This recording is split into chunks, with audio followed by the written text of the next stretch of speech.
नमस्कार मित्रांनो, कसे आहात सगळे? बरे आहात ना? आज आपण बघूया ठरलं तर मग या मालिकेचा आजचा म्हणजेच 8 नोव्हेंबरचा एपिसोड. एपिसोडच्या सुरुवातीला आपल्याला दाखवतात की सायली आणि अर्जुन त्या दिलेल्या पत्त्यावर जातात आणि तिथे त्यांचा अपेक्षाभंग होतो. कारण तो माणूस सांगतो की इथे मंदा साळुंखे नावाची कोणीच बाई राहत नाही. सायली म्हणते आईने चुकीचा पत्ता का दिला असेल मला? नंतर आपल्याला दाखवतात की सगळे सुभेदार घरात कॉफी पीत बसलेले असतात. तिकडे सचिनला सारखा साक्षीचा फोन येत असतो. तेवढ्यात तिकडे अस्मिता येते आणि ती सचिनला कॉफी देते. पण सचिनचा फोन कंटिन्युअस वाजतच असतो. नंतर सचिन वैतागून फोन स्विच ऑफच करून टाकतो. साक्षी इथे वैतागते आणि ती म्हणते, हा फोन पण उचलत नाहीये, मेसेजचा रिप्लाय देत नाहीये आणि आता तर स्विच ऑफ आहे. महिपत म्हणतो, काय तुझा दीक्षित फोन उचलत नाहीये काय? तेवढ्यात तिकडे तन्वी येते बादले भर कपडे घेऊन. पूर्णा आजी म्हणते, कुठे चाललीस? घरात कशाला कपडे घेऊन आलीयस? तुला हे पण कळत नाही की कपडे धुवून झाले की ते सुकावे लागतात. मागच्या अंगणात जा आणि ते कपडे सुकत घाल आणि पुन्हा ते मातीत टाकू नकोस, नाही तर पुन्हा तुला धुवावे लागते. जा. इकडे महिपत साक्षीला बोलत असतो, का तुझा दीक्षित फोन नाही उचलत आहे? साक्षी त्याची बाजू धरून म्हणते, कोणी माणूस बिझी असू शकतो, कदाचित काहीतरी इश्यू असेल, त्याच्यात काय झालं एवढं? इकडे मैनावती एक फोन वाजत असतो बेडरूम मध्ये, तो शोधत असते. तिला तो फोन सापडतो आणि फोनवर सदाशिवचाच फोन असतो, पण पोलीस स्टेशनमधून. तो म्हणतो, मी पाकिट मारत होतो बारीकसा दारूच्या पैशासाठी, तर पोलिसांनी आताच टाकलं. आता 2-3 दिवस तरी आताच ठेवतील मला. मैनावती म्हणते, माझ्या कर्मा, मी कोणाशी लग्न केलंय हे? शी बाबा. आता काय सांगू मी ते सुभेदारांना की तुमचं काय होतं काम, 2-3 दिवस का गायब होतात? जाऊ दे, आता मी झोपते, नंतरचं नंतर बघू. इकडे आपल्याला दाखवतात की सचिन आणि अस्मितांच्या बेडरूममध्ये झोपलेले असतात आणि एकदम रात्रीचं समीरा उर्फ साक्षी त्याला फोन करत असते. त्याचा फोन वाजतो देखील, पण तो पटकन बंद करून टाकतो. इकडे आपल्याला दाखवतात की अर्जुन आणि सायलीचं भांडण चालू असतं.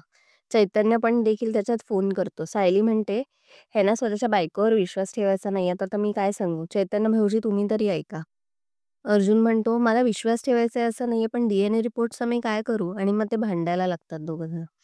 इकडे सचिन साक्षीचा सारखा कॉल येत असतो म्हणून बेडरूमच्या बाहेर येतो तो फोन घेऊन.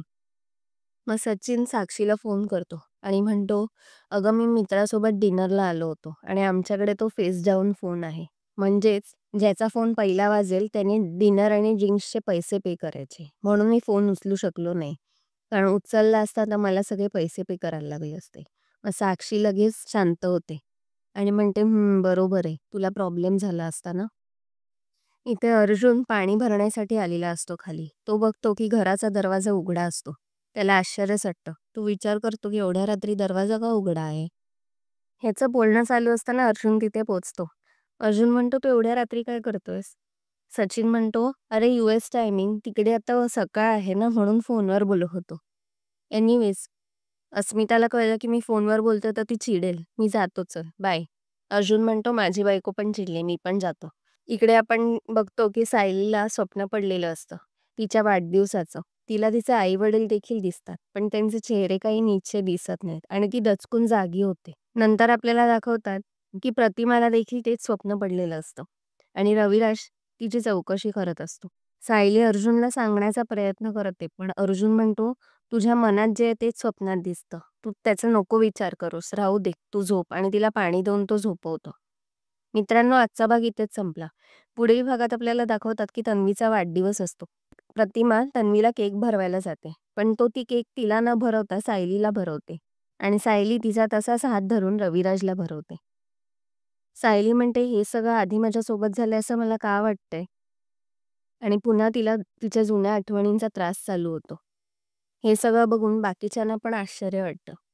मित्रांनो, आजचा भाग तुम्हाला कसा वाटला हे कमेंट्समध्ये नक्की कळवा. आपण भेटूया पुढच्या भागात. तोपर्यंत बघत राहा ठरलं तर मग. आणि व्हिडिओला लाईक, शेअर आणि सबस्क्राईब करायला विसरू नका. बाय.